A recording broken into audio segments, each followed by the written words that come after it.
Blog Talk Radio.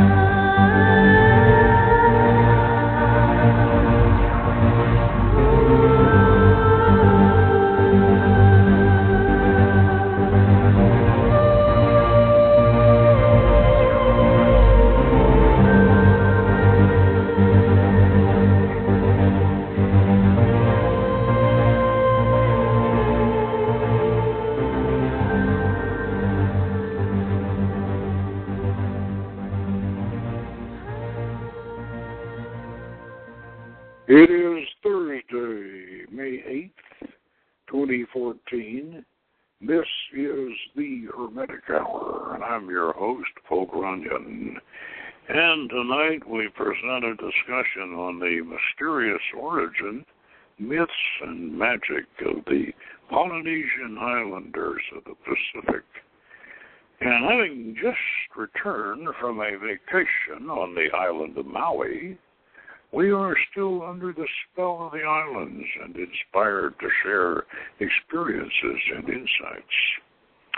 We visited a fascinating custom jewelry shop in Honolulu called the Sacred Jewels of Mu, where we met Crystal Tones guru Lupito and acquired a singing bowl made of stellar moldavite. And then on to Maui and a visit to the vast crater of the sacred volcano. We searched the jungle for ancient petroglyphs, and we encountered the original Hawaiians. And all this led to a speculation about the prehistoric Polynesian diaspora from and later returned to Lemuria. This is based on legends, archaeology, and intuition. So, if you want to share in the adventure and ponder the mystery, tune in and catch the wave. Well, I'm still enjoying my suntan, and we're still kind of relaxed and completely at peace after a very, very, very wonderful 10 days out there in the Pacific and in Hawaii, and especially on the island of Maui. And that in itself was a spiritual experience, but we also managed to do a little spiritual work and research over there while we were there. And now our Honolulu adventure, and of course, naturally, we stopped by Pearl Harbor and paid our respects to the sunken remains of the Arizona and whatever. And then when exploring Honolulu, I'd like to say this about Honolulu. It's one of the most beautiful cities I have ever seen. It's really an urban, and downtown Honolulu is one of the most beautiful cities, I think, in the world. And it's surprisingly, you find that it's very large, and architecture is beautiful. It's clean. It's people are friendly. It's the city itself is wonderful to explore. And one evening we were walking down through the downtown section, and we stopped at a bench on the sidewalk to rest a little bit, and looked up, and here was this shop, a sign over the shop that said Sacred Jewels of Mu. Well, of course, Mu was another name for Lemuria, and so immediately I thought that was interesting, but then as Andrea looked inside the shop, And she said, well, something's going on in there. And I looked in, and sure enough, there, way back in the back of the shop, there were these two Lemurians, and they were wearing their white garb, white guru outfits. One of them about 6'3" and had long blonde hair, and the other one was shorter, and he had a shaved head. And they were in conversation with the lady in the shop. So I thought, well, if it's Moo and the Lemurians are in there, maybe we better go in. And so we went in there, and lo and behold, we met Lupito, who is that's his magical name, of course, who is one of the executives of Crystal Tones, and these are the people who produce the singing bowls that are made of crystal and various jewels. And they have quite an interesting website if you want to go over to the crystal. Just Google them, Crystal Tones, and you'll get to their website. But Lupito, we got to talking with him and mentioned our film Beyond Liberia and whatever. And so he showed us a bowl made of stellar moldavite. Now, moldavite, for those of you who don't know, is a mysterious mineral that actually does come from outer space. It was a huge meteorite that broke up over Eastern Europe back in the Dark Ages. And it's a green stone, almost like an emerald. And legend has it, and I know this, I didn't just get this from Lupito, I knew this already, that this green stone was, according to Wolfram von Essenbach, who wrote the first Grail romance, the green stone was the Grail, the Holy Grail, was the green stone from the stars. So moldavite has that reputation, very spiritual reputation. And this bowl that Lupito had was made of moldavite, and he said that this will open your third eye. And I thought, well, that's nice. So we tried it out, and it produced a wonderful tone. We chatted with it a little bit, and I decided I'd just go ahead and get it, so I did. And we took it back to our hotel, and sure enough, after a couple of nights working with it, I opened my third eye. Of course, I've opened my third eye before, but this just did a beautiful job of it. And so this is quite an interesting thing, and we thought that was really well, that was worth the trip to Honolulu anyway. Now, we went on to Maui, spend most of our vacation over in Maui. And while we were on Maui, we did, of course, the highway to, the highway to Hana that everybody talks about. It's a beautiful, beautiful mountain road that goes up to the north end of the island. And we stayed most of the time in the little old whaling village from way back in the days of the whalers, Lahaina, and also it was also a favorite of the hippies back in the 1970s. And it's a quaint old whaling town with colonial buildings, just a charming place, and that's where we spent most of our time. But we went out from there.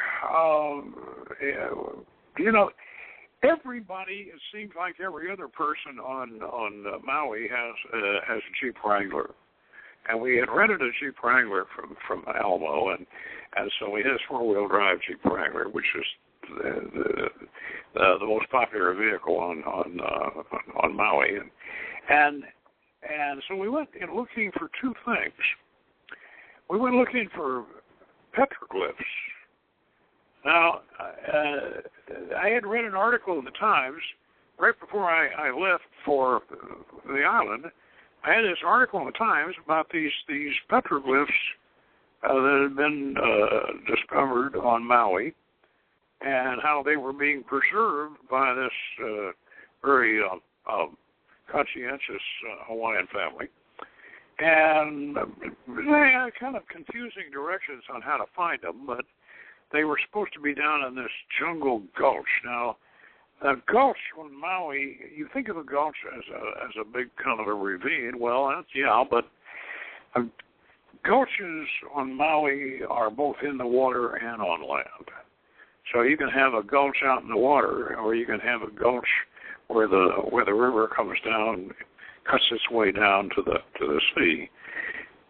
And so we determined from the guidebook one thing or another and written the article that these petroglyphs were in a gulch.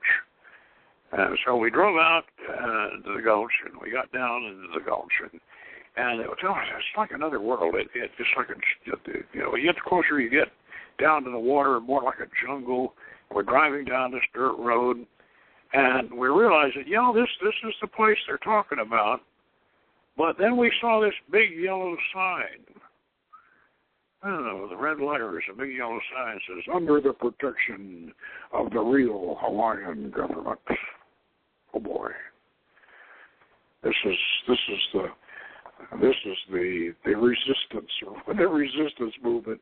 So we got a little worried about that, and I ran into a couple of Hawaiians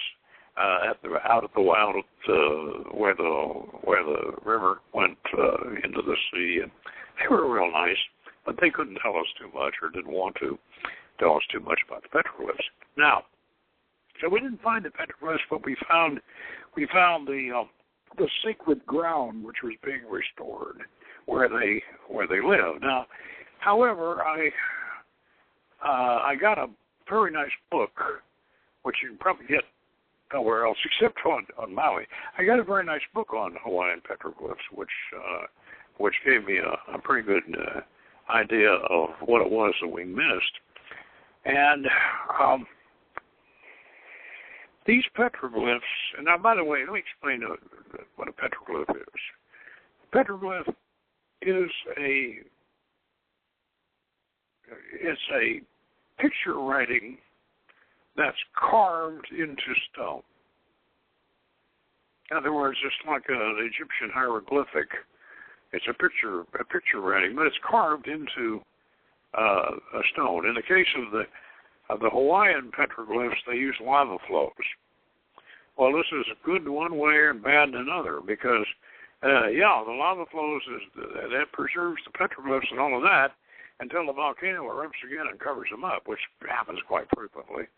And so a lot of them disappear. But in some cases, they've covered great big, what looks like a half an acre of lava flow with these petroglyphs. And now the difference between, for those of you who are wondering, well, what about a pictograph?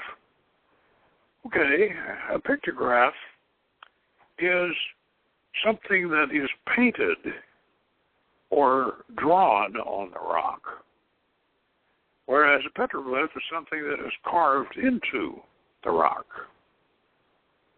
Now, what happens if you carve something into the rock and then you paint it too? Well, I suppose that's a pictoglyph, maybe, or well, I don't know.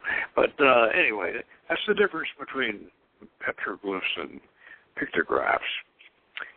And they have pictographs too.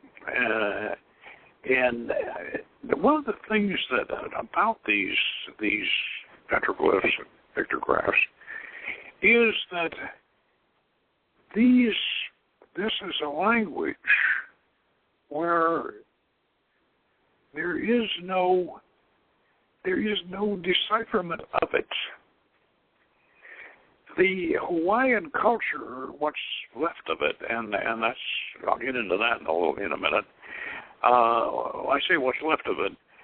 They didn't have a written language, but they did have these, at least not that we know of or they know of, but they had these pictographs, petroglyphs, And this is evident all over Polynesia, that huge area of Polynesia.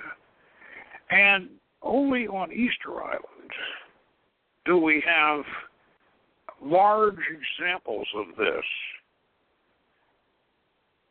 And that they call that language Rongo Rongo. And these pictographs, this Rongo Rongo picture writing, is very similar in many ways to the Hawaiian. Of course, they're all related, and to other examples found around the islands. But they are also, and this is the key point, they are also very, very similar to the untranslated language of the very ancient Indus River civilization called Mohenjo-Daro. Now, as I think those of you who have studied a little bit about this, you probably remember that Polynesian people were great sailors and navigators. They navigated by the stars and the currents of the water. It is even said, and with some accuracy, that they could be 1,000 miles away from an island, and they could look at the water and almost set a course, realize the island was coming up, and they could set a course to it just by looking at the water. And I know that sounds fantastic, but it has a certain amount of truth to it. And they were their astronomy was very, very good, and they navigated by the stars. In fact, we have some Hawaiian chants that have survived mentioning various constellations. So, and one of the things you see a lot of out there is catamarans, and my gosh, the catamarans were originally the Hawaiian ships were catamarans, basically. Catamarans with great big semi-lantine sails. And so now, they use catamarans as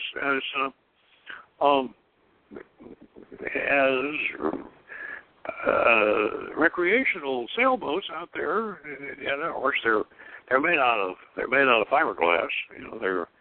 But they're still the same. The catamaran is very popular. One thing about a catamaran, it doesn't need a deep keel, so you can run them right up on the beach.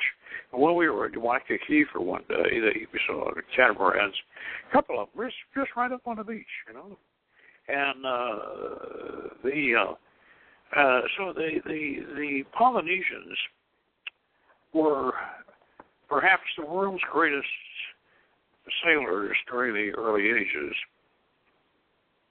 And their resettlement of the Pacific was absolutely amazing. And I want to mention that if they did originate from Mohenjo-Daro, and by the way, that civilization was contemporary with Babylon and Egypt. That was going back 3,000 BC. They were Mohenjo-Daro was going, and yet no one has ever deciphered those Mohenjo-Daro hieroglyphics. They've never been deciphered, but they are very, very similar to, as I say, to the Easter Island Rongo Rongo and the Hawaiian petroglyphs. Now, the way the Polynesians got out there on the islands, they apparently left, if they actually did originate Mohenjo-Daro, we don't know that, but we do know this. They did come from India. And a few of them went over to Madagascar when they decided to set sail many thousands of years ago from India. Some of them went over to Madagascar, and the queens of Madagascar, even all the way up to the time of colonial times, the queens of Madagascar and the kings were Polynesian. And they were the rulers of the big island off the coast of Africa. But most of them headed for the Pacific. They went from India to the Pacific, and they settled the whole far-flung archipelagos of the Pacific. They were down in New Zealand. They were the Maoris, as you recall, down in New Zealand. And they got as far up as Pohnpei and the Carolines, which we'll talk about in a little bit. And the implication, now this is where I'm getting into some intuition here. The implication and some of the legends, especially the Pohnpeian legends, indicate that these people were not trying to find a home. They were trying to go home. It seems like they had once lived in the Pacific, and something had driven them away. And then, after many, many, many, many thousands of years, they remembered their original home, and they were trying with great, magnificent heroism, because those voyages that they undertook were just remarkable. They were as remarkable as our trip to the moon. I mean,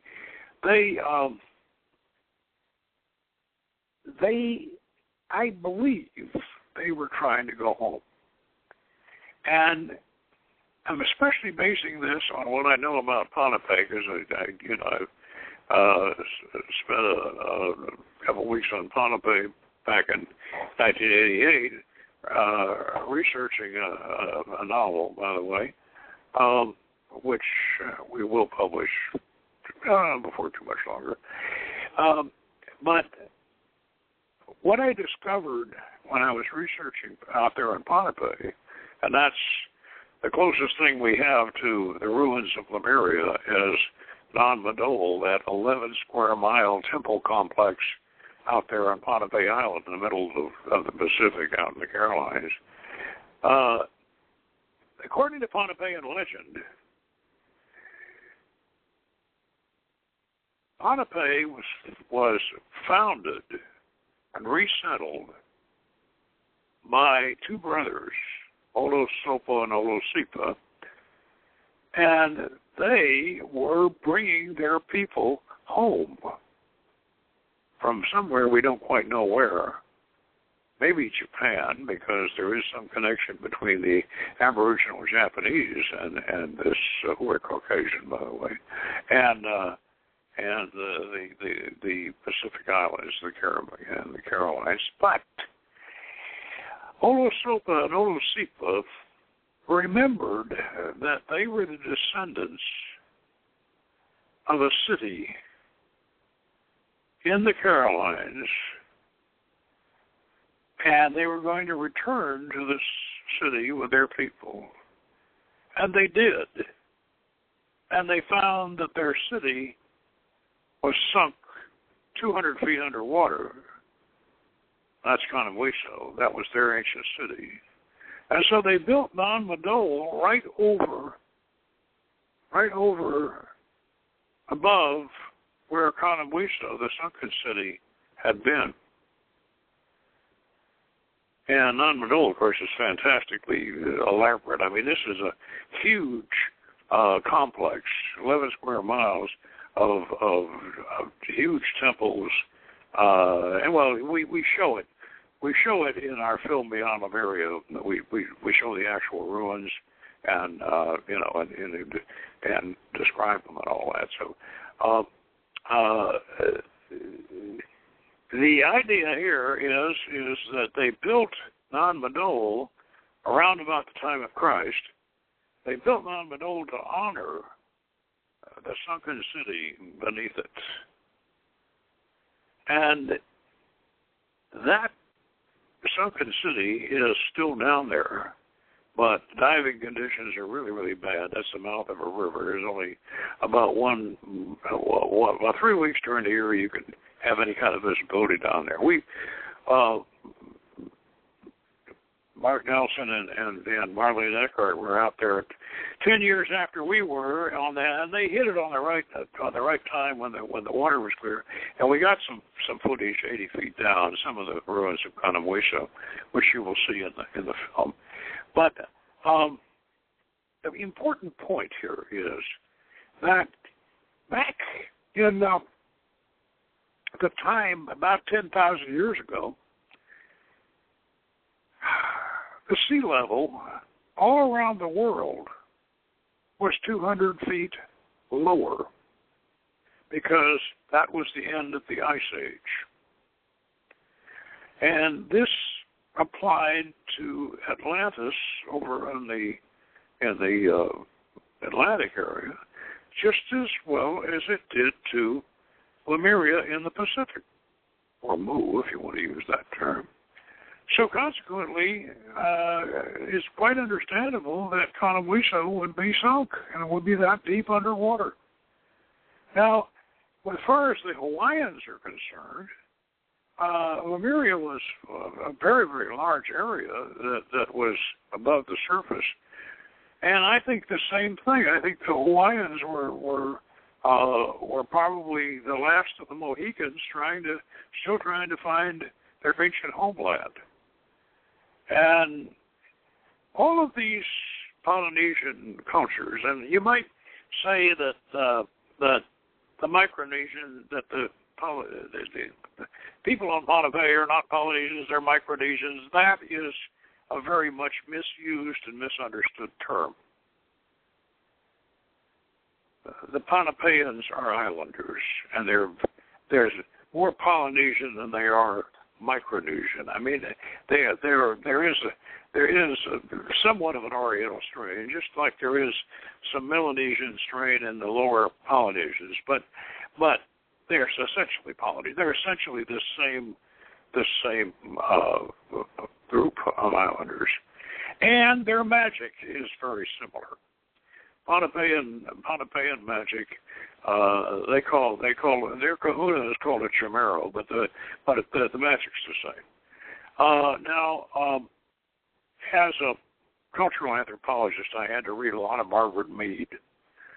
You can't get an MA in cultural anthropology without reading everything Margaret Mead ever wrote.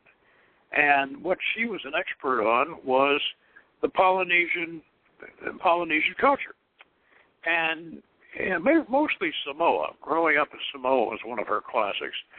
And all Polynesian culture has similarities. They're all a little different because they're on islands and they get isolated. They're only different.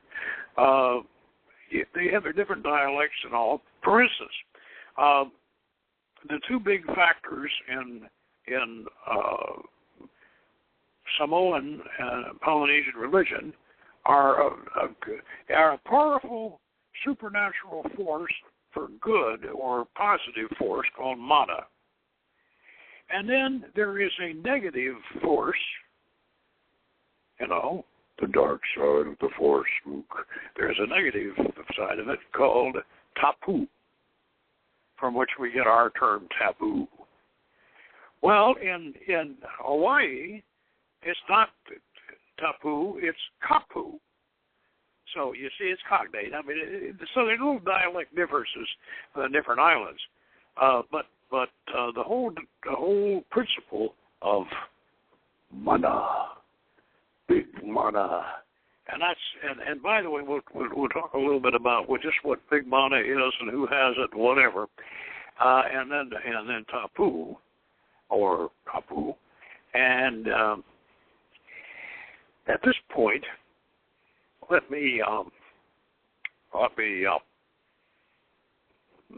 digress. I won't digress. This is on the subject. The first writer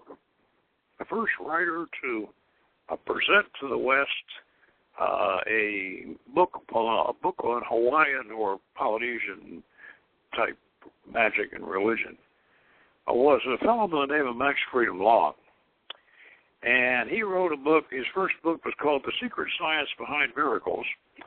and he had spent 10 years in Hawaii back in the 1920s as a school teacher, and on the Big Island, I believe. And he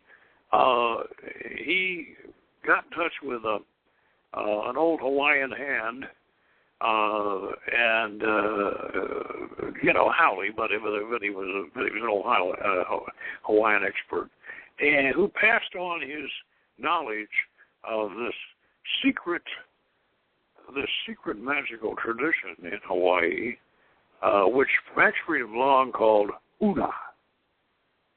Well, the Hawaiians don't call it that, but that's what Max Freedom Long called it. And he was supposedly had the secrets of the kahunas. Well, they do use that term, kahunas.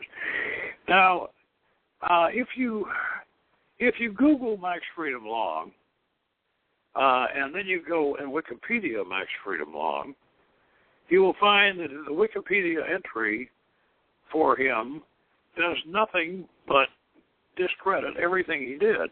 I think it's a little unfair. Max Freedom Long was kind of like Carlos Castaneda. He had a little bit of information to start with, and he expanded it, and then he brought in a lot of other.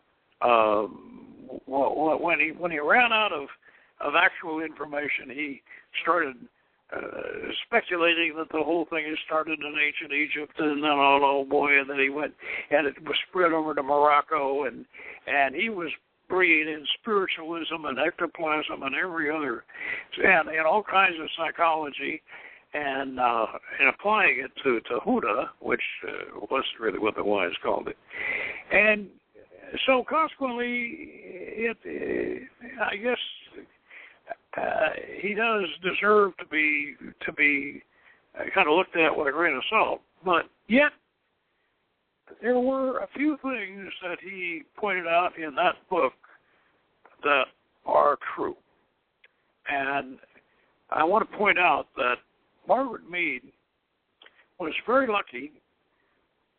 When her worked out of Samoa, they weren't that secretive about this, and you could actually, and several anthropologists since then and contemporary with her, went into Polynesian islands where they could really actually research these cultures, and yet, unfortunately, in Hawaii, a different situation obtained, and it's very interesting. Because the Hawaiians were, Hawaii, of course, is a very large area. It's probably one of the biggest, next to New Zealand. It's the biggest area in Polynesia, and had the most people. The native Hawaiians now constitute 10% of the population of the state of Hawaii. That's all the islands, and but. Back in the 1700s, they had a much larger population, and they were the main. Everybody on the island was Polynesian. Now, they were kind of isolated, being way up there, so they were the last Polynesian culture to be so-called discovered, and they were discovered, at least as far as we would concern it ourselves, they were discovered by a British explorer, Captain Cook, in 1778, just a couple of years after the American Revolution. And he, unfortunately, Captain Cook, I think they took his name seriously because they cooked him and sent his hand back to England, but they ate the rest of him. The Polynesians have a history of cannibalism. In fact, if a Maori takes his thumbnail and flips it on his teeth at you, what he's saying is, "I ate your grandfather." They do have in their past, and what happened was that the Hawaiians, even though they ate for Captain Cook, they had already had a revolt, a popular revolt against their religion. Now, the Polynesian religion and Hawaiian religion especially was very, very authoritarian and was just as much concerned with the dark side of the Force as they were with the light side of the Force. Tapu or kapu was used as a weapon by the kahunas and the royalty, the higher class. They used this kapu to ruthlessly control the common people. And in other words, women couldn't cook. Women, it was kapu to cook. Men did the cooking. And of course, now I suppose feminists would think that's a good idea, but women couldn't cook, and they couldn't eat pork. They couldn't. There were a number of these. They couldn't eat bananas. That was only men could eat bananas, and then taro was their one of their staples, and that was in a sense reserved for royalty at various things.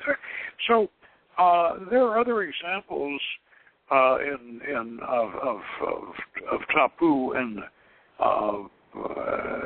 that anthropologists have cited, where people were just literally kept enslaved by all these restrictions, and this was almost like carrying kosher to the wildest extremes, and yet at the same time it was a class-based thing where kosher isn't, where the royalty they could eat the pigs, they can have a luau, but the rest of you can't. And they had, so Max Freedom Long, he recounted some of what this black magic and because the Hawaiians rebelled against their religion even before the white settlers came in, the white missionaries and all.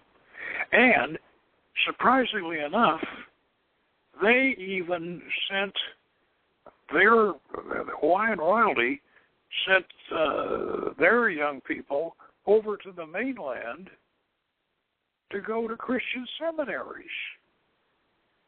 And they Christianized the island themselves before the white missionaries ever got there. And there are churches all over the island. They're very religious. But so consequently, Hawaiian magic, it was pushed into the it became peripheral. It became the kahunas were feared, and they were very secretive. And that was even before the missionaries dressed everybody up in Mother Hubbards and told. Well, when the missionaries finally got in there, then the Hawaiians became. They didn't dislike Christianity, but they sure disliked the missionaries telling them they couldn't do the hula. The hula, by the way, is the national dance of Hawaii, and it's not just for entertainment. Hula dances tell stories, and remember, I know you've all heard. Well, no, yeah, watch the hands. It's all in the hands. No, it's not all in the hands, but they do tell stories, and it is their traditional dance, and they have really struggled through all the years of the missionaries, especially the white missionaries, trying to dress them up in Mother Hubbards and outlaw the hula and all that kind of stuff. So we got to see a hula school, with ladies and all the way down to children doing the hula when we were over there, and it's fascinating. I remember when we were on Pohnpei, they did a dance in which they told the whole story of a German invasion of Pohnpei and how they fought off the Germans and acted the whole thing out in pantomime. They even had the Germans, they're out there in grass skirts goose-stepping like the Germans. So dance is very important to them. They had a non-literary culture. In other words, with the exception of their petroglyphs and their pictographs, they did not write, and they memorized their legends and so the point here is that Hawaiian magic is secretive. It was secretive even when the white man first got there, because and it's still secretive now. But there is a movement, and we ran into it a little bit. There's a movement now to restore Hawaiian culture, and you see these signs around, especially in the backcountry, in the high country. You see these signs, these yellow signs. This area protected by the original Hawaiian government. You know, they're actually trying to revive their culture. But, however, only 10% of them in the whole island are actually Hawaiian. So more power to them. One of the things that Max Fried of Long pointed out, and I think it probably is true, that the Kahunas ended up having almost like a form of voodoo, in which they could pray someone to death. And the way they did this was very, very similar. The way he describes it was very similar to Polomayumbi, where the kahuna has various ghosts that are bound to his service.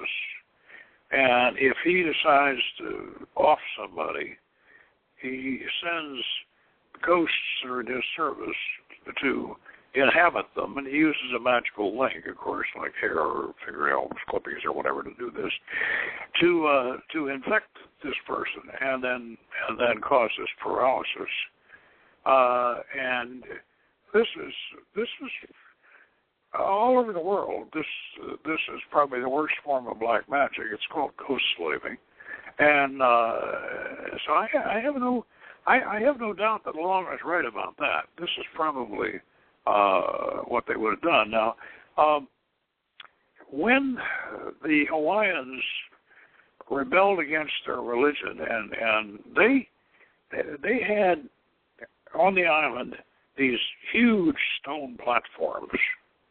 And what they would do then is they would take these big tikis, they carve them out of wood, because they thought wood was more spiritual. Wood, being organic, was more, you could impregnate wood with the spirit, or the mana, or the tapu, more than you could with stone. So they build, and the same thing applies at Pohnpei too. They would build these big huge stone platforms, and then they would build their temples and erect their tikis up there on top of the stone platforms. Well, when they had the revolt against the religion, and they had a terrible caste system, which is another thing that's kind of similar. Makes you think that maybe this Mohenjo-Daro connection might actually be true, because the caste system that the Hawaiians had was very reminiscent of the caste system in India. And it's based on the idea that royalty, that mana, is inherited, and that the royalty has big mana, and the common people have, very small mana or whatever. Mana is not something that you can acquire by training or by, it's something you inherit. And so they had this elaborate caste system. And, well, what happened was that they burned all the tikis, and then they dismantled most of the platforms. One of those platforms has just been uncovered in the jungle recently, and it is gigantic. By the way, these platforms are also found down in Fiji. They're found in Samoa. There are, Non-Madol is not the only place where there are spectacular ruins in the Pacific. There are quite a few, and of course, the heads on Easter Island are awesome. So, what we're looking at here is, I think, a return of this Ice Age, prehistoric Ice Age Pacific civilization that left when their cities sank. They left and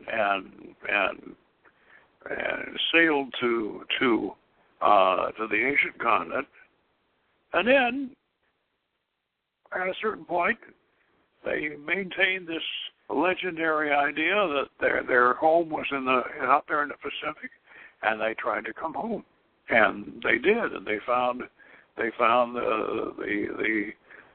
last remnants of their original home. Now,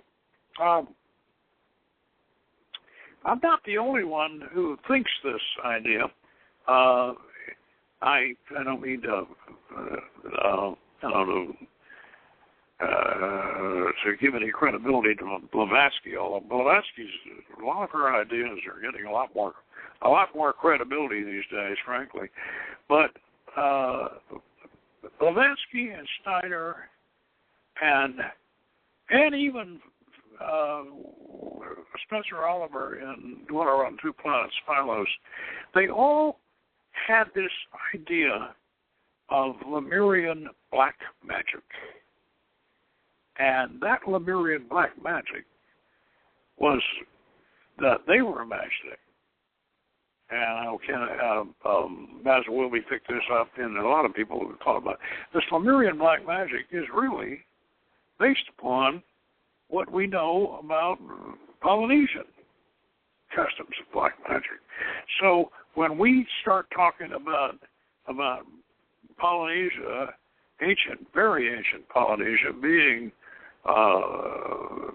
related to Lemuria, this is what we're talking about. We're talking about really this very early island culture. Now, the important thing about this, from a magical or a philosophical point of view, is this: this religion and this magical system is, at its root core, is, of course, animism and a polytheistic form of deism. But what is really at the root core of this is hereditary elitism and the idea that magical power is passed on through the bloodline and, of course, through the DNA. And this accounts for the caste system, and it accounts for the idea, the divine right of kings, which they certainly had. The Hawaiians had kings all the way up till, just before the United, up to when the United States became it. So what we're looking at here is a very, very secret tradition of bloodlines carrying this power. Now, if you don't think these people have it, all you have to do is look at the north end of Don Mado, which hardly anybody ever looks at because it's all overgrown, at Conabuiso, and Podway, actually, is the north end. And you see these stones stacked 4 high, and these basalt rocks are the size of boxcars. Now, if you ask the Pohnpeians how they did it, they just look at you and they just say, "Quick, midget!" They floated them. They floated them. And how did they float them? With sonics and also with big mana. Now,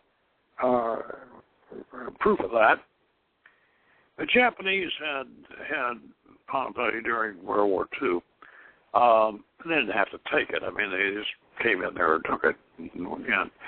And they had captured these British coast defense guns out of Singapore. And these coast defense guns were the same size as the guns on the battleship Missouri. I mean, they were great big, huge steel cannons, 16-inch guns. And you imagine that they must have weighed 50 tons apiece or more. And they transported them. They decided they were going to transport them up to Pohnpei and mount them up on the top of Sokin's Rock, which was like Diamond Head in Pohnpei. It's a very big, tall, volcanic mountain, or a small mountain that rose up right over the harbor. Well, they thought that if they mounted those guns up on top of the harbor, that they would be able to increase their reach, and this would be very good in case the Americans invaded them or whatever. So they put these guns on ships down in Singapore, and then they somehow or other got them all the way up to Pohnpei, and then they somehow or other got them off the ships using cranes, of course, and one thing or another. They got them off the ships and got them on the dock. Well, it was, 20 miles uphill to get on top of Sokin's Rock, and they couldn't figure out how to do it.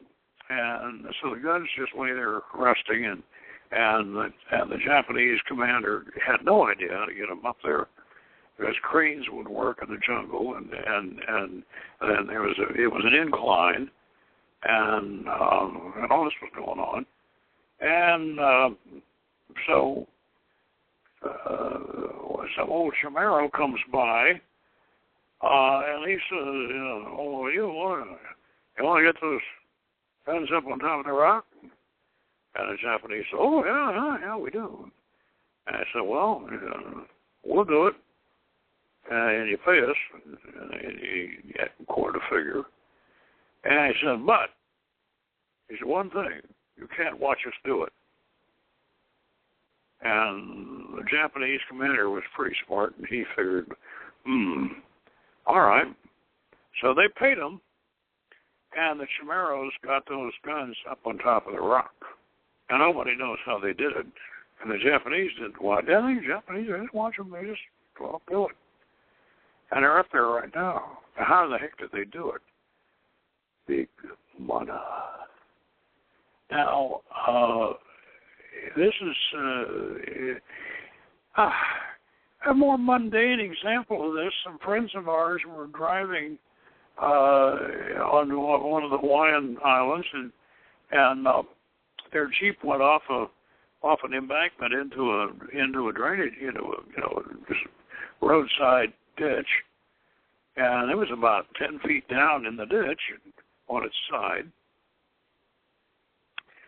and about 4 Samoans in a pickup truck drove by and stopped. And these Samoans were all, 6'5", and all of them weighed about 300 pounds. And they said, well, you having trouble? Well, yeah, our Jeep's down in the ditch. Will you and take us into town, and we'll get a tow truck. And the Samoans, you don't need to do that. And the 4 Samoans rolled up their sleeves and got down there in the ditch, picked up the Jeep, and put it back up on the road, and didn't even stop for a beer. I mean, they said, okay, off they went. And these Americans are just sitting there, just scratching their heads, wondering, what the heck did we just see? So there is such a thing as this kind of magic, and it is something that is not particularly. I don't think that this is beyond that which you can learn. This is something that these people are born with, and this is rather rather sobering when you see examples of this. I think that that there is definitely a force, and I think maybe the volcanic nature of the islands has something to do with it. That the force of the volcano, this tremendous power of the volcano that lies under so many of these islands and erupts or whatever, they draw on this force. You know, the legend of Pele as the red-headed woman, probably could have been a Spanish lady who landed long before the Howleys showed up, and they made her the goddess of the volcano. But the volcano figures very much in their religion. And we went up on top of, way up in Maui. The whole southern part of Maui is just one great big huge volcanic mountain. And we went way up to the top of that crater, 10,000 feet up, and looked down in that dead crater of that volcano. And it was like looking down into another world. It was as awesome as the Grand Canyon. And you could feel the spiritual power. You could feel the tremendous spiritual power of the whole island. And I think that those who have that heritage can probably draw on that. That may be part of their power. I know we felt when we were up at Shasta. I think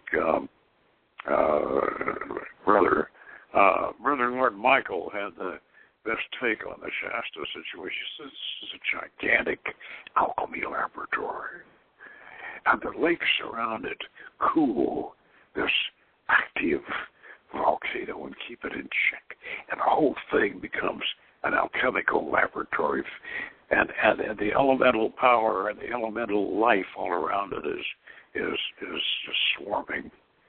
And that I think was the and this is one of the reasons why Shasta seems to have that Lemurian connection.